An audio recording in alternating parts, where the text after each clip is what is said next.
Olá pessoal, dando sequência então ao nosso estudo de circuitos, agora nós vamos estudar os chamados circuitos RC, que são circuitos que têm resistores e capacitores. Vamos só relembrar rapidamente alguns aspectos importantes que nós vimos nas aulas passadas. Então nós vimos que quando temos resistores em série, que acontecem, por exemplo, quando nós temos circuitos de uma malha, a corrente é a mesma em todos os resistores e a resistência equivalente é simplesmente a soma de todos os resistores. Se nós ligarmos os resistores em paralelo, e nesse caso nós precisaríamos ter circuitos de mais de uma malha, os resistores em paralelo eles têm a mesma diferença de potencial entre eles e a soma delas, dessas resistências, se dá usando uma fórmula como essa de cá.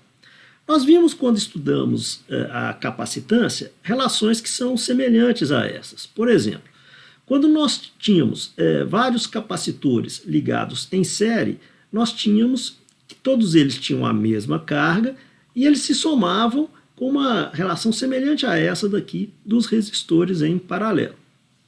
Agora, quando nós ligávamos os capacitores em paralelo, todos eles tinham a mesma diferença de potencial e a soma se dava com uma relação semelhante a essa de cá. Como nós vamos estudar agora circuitos que envolvem esses dois elementos, é interessante relembrar então essas relações aqui, ok?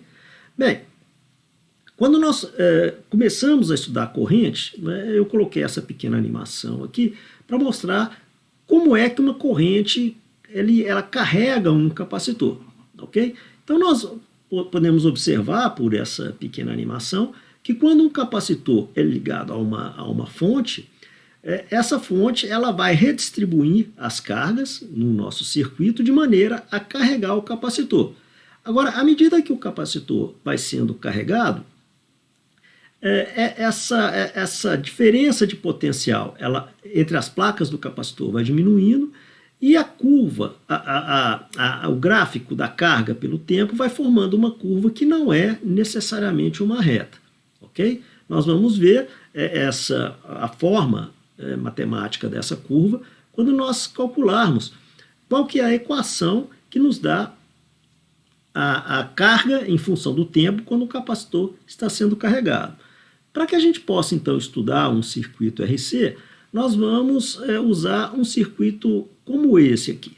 Esse circuito ele tem uma bateria, né, uma fonte que tem entre os seus polos uma certa diferença de potencial. Aqui nós temos uma força eletromotriz.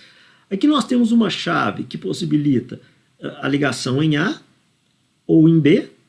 Nós temos um resistor e temos aqui o capacitor.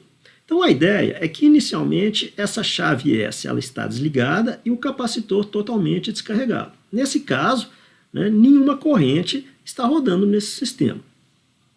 Quando nós ligarmos a chave em A, essa bateria vai fazer com que surja uma corrente no circuito e essa corrente vai fazer uma carga do capacitor, como é mostrado nessa figurinha aqui, ok? Uma vez que o capacitor estiver totalmente carregado, nós vamos desligar a chave do ponto A e ligar no ponto B, e aí esse capacitor ele vai se descarregar através desse resistor. Ou seja, toda a energia que essa bateria forneceu ao carregar esse capacitor vai ser dissipada, quando ele estiver ligado em B, através desse resistor aqui, ok? Como a gente vai ver, no estudo desse circuitinho aqui, nós vamos ter uma equação que nos dá como que a carga ela evolui com o tempo quando nós estamos carregando o capacitor, e nós vamos ver como é que a carga evolui com o tempo quando nós estamos descarregando o capacitor, ok? E nós vamos ver também, a partir dessas duas equações, como é que a corrente funciona nesse circuito, tanto para a carga quanto para a descarga. Então vamos começar estudando como é que a gente carrega o capacitor. Essa pequena animação aqui mostra tanto a fase de carga do capacitor quanto a fase de descarga do capacitor, ok? Bom, então nesse caso, vamos agora analisar esse circuito aqui. Nós vamos ligar a chave no ponto A. Ao ligar a chave no ponto A, vai surgir, nesse sentido aqui, pois é o mesmo sentido da força eletromotriz, uma corrente nessa resistência. Essa corrente vai fazer com que surja uma carga, como que se acumule uma carga nesse capacitor, ok? Para o cálculo dessa carga, eu vou usar a lei de Kirchhoff, a lei das malhas, da seguinte forma. Eu vou atravessar todos os elementos, nesse caso eu vou atravessar os elementos no sentido horário e montar a equação das contribuições dos potenciais. Então, por exemplo, eu atravesso a bateria no mesmo sentido da força eletromotriz, eu tenho então uma contribuição que é dada pelo valor da força eletromotriz. Atravesso o resistor no mesmo sentido da corrente, então eu vou ter uma queda de potencial no valor de IR. E vou atravessar o capacitor na mesma direção da corrente, eu vou ter uma queda de potencial que vai ser dado por Q sobre C. Essa queda de potencial ela vem da própria definição da diferença de potencial entre as placas do capacitor que nós vimos lá no capítulo que estudamos capacitância, ok? Notem que quando a gente fala que a gente percorre o circuito no sentido da corrente, não implica, isso é importante, não implica que haja uma corrente atravessando o capacitor. É sempre importante lembrar que o capacitor ele é um circuito aberto, né? Entre as placas de um capacitor, a gente não tem o transporte de cargas, ok? Então, a partir da lei das malhas, nós podemos usar a definição de corrente, que é a variação de uma carga em função do tempo. Nesse caso específico, a carga a que eu me refiro é a carga do capacitor, pois ela está relacionada à variação da corrente. Né? Então, nós podemos montar essa equação, que é uma equação diferencial de primeira ordem para a carga. A solução dessa equação ela é muito simples e a gente tem uma solução que é desse tipão aqui. Ok? Bom, se eu pego a carga, que agora ela é uma função do tempo, nós podemos ver que aqui a gente tem uma variável temporal dentro dessa exponencial, e se eu derivo essa expressão em relação ao tempo, eu obtenho a corrente no circuito, que é justamente o transporte de cargas que está carregando o capacitor. Então, a derivada dessa equação me dá a corrente no circuito para o caso da carga no capacitor. Ok? Bem, aqui surge, a partir dessa equação aqui, quando eu pego agora a capacitância e passo dividindo para cá, eu tenho a própria definição da diferença de potencial em um capacitor. Então, a diferença de potencial entre as placas do capacitor é dada por Q sobre C, que é a própria definição de capacitância, né, ela vem dessa relação, e aí eu tenho que essa diferença de potencial ela também tem um comportamento exponencial, ok? Nessas relações surge um produto RC. Esse RC é chamada de tempo, constante de tempo capacitivo, ok? E quando nós calculamos a constante de tempo capacitiva, ela tem um significado especial.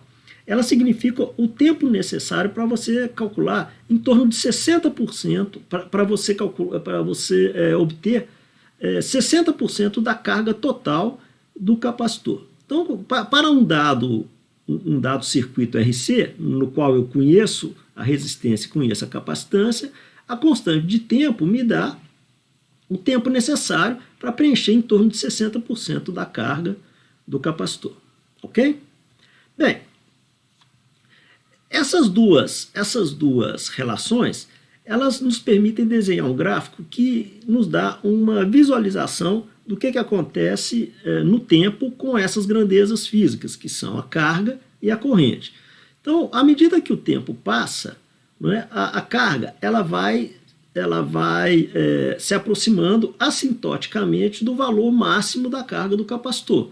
Né? É só pegar, então, esse valor da exponencial, fazer o tempo tender a infinito, que a gente obtém qual é a carga máxima do capacitor, e é o que está expresso nesse primeiro gráfico aqui.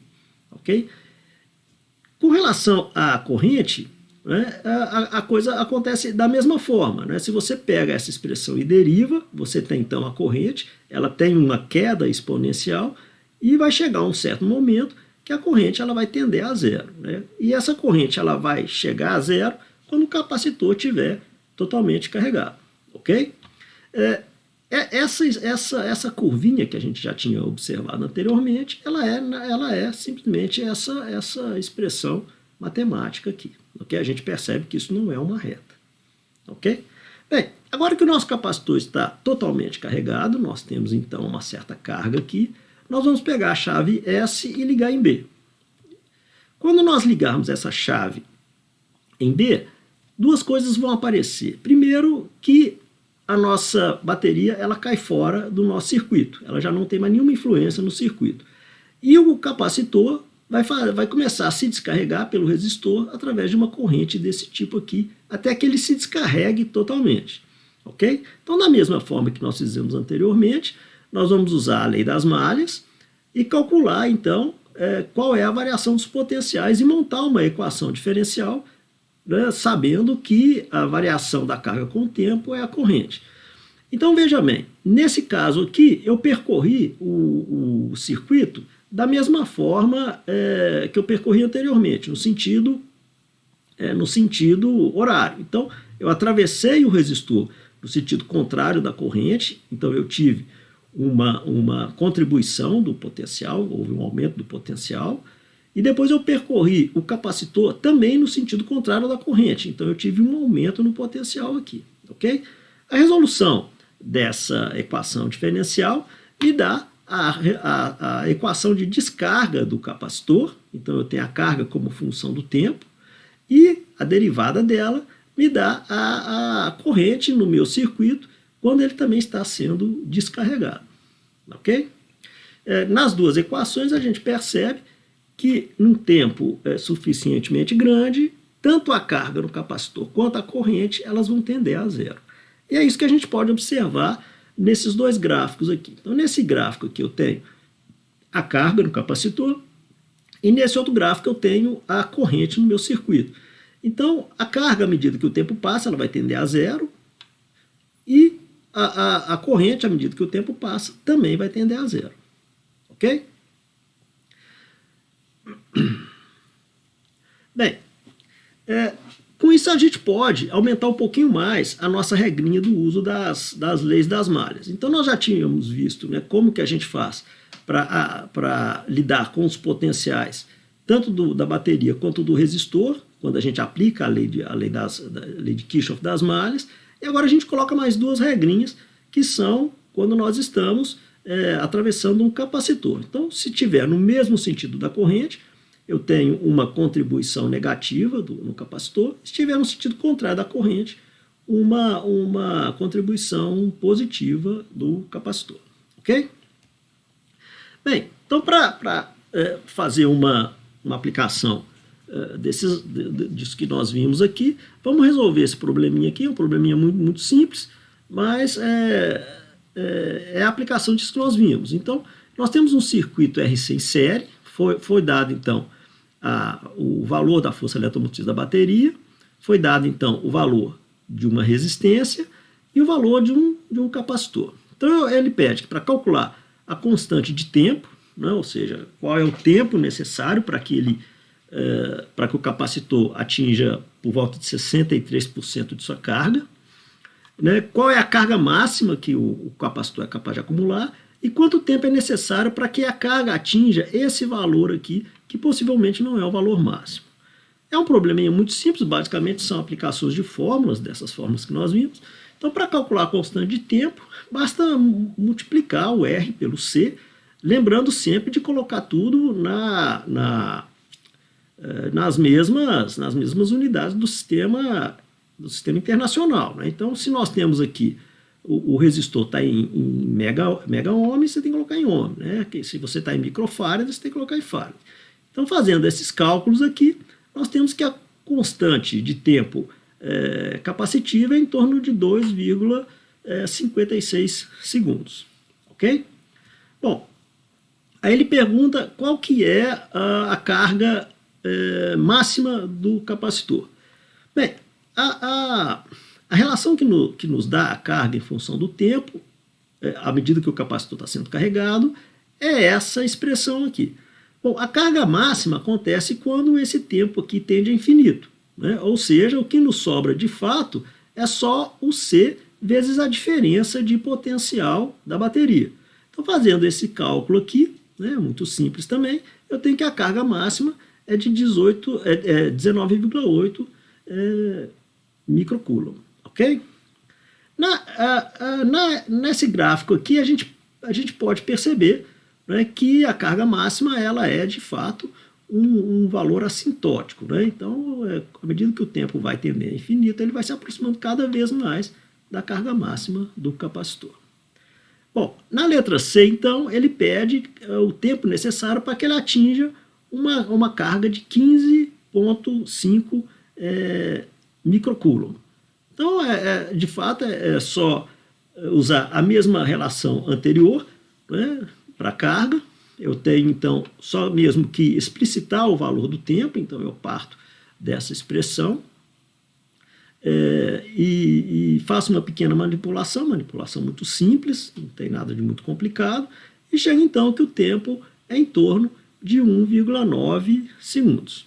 Então, bem, pessoal, eu acho que com relação a circuitos RC, esses são os pontos importantes que a gente tem que saber. E na próxima aula eu vou fazer alguns outros exemplos para que a gente possa fixar um pouco mais essa matéria, ok? Então é isso aí, pessoal. Até mais.